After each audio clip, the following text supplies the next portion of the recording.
میرے حضور فرماتے ہیں کل بروز قیامت مؤذنین جب میدان محشر میں آئیں گے تو مؤذنین کی گردنیں سب سے اونچی ہوں گی، دوسرے لوگوں سے ان کی گردنیں اونچی ہوں گی.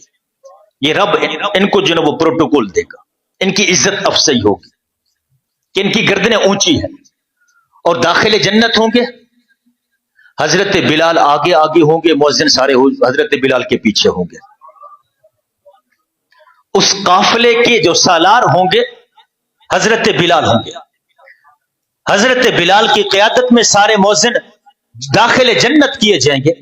تو گھبرانے کی کیا ضرورت، تمہارا پروٹوکول اتنا ہے، دنیا میں نہیں ہے تو کیا ہوا، ہمیں دنیا کا پروٹوکول چاہیے بھی نہیں، رب کی بارگاہ میں پروٹوکول ہونا چاہیے.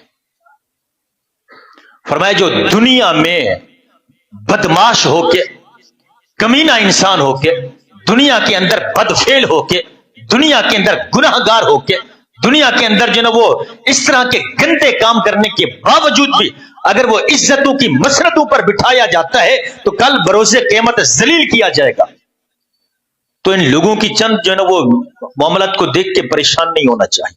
انسان کو اپنی قسمت پر راضی رہنا چاہیے. اور پھر جو بات مؤذن کی چلی، امام کی چلی، جو نا وہ علماء کی، ائمہ کی ہے، تو ان کو تو حضرت علی المرتضیٰ شیر خدا کا وہ فرمان یاد رہنا چاہیے. فرمایا ہم اپنے رب کی تقسیم پر راضی ہیں.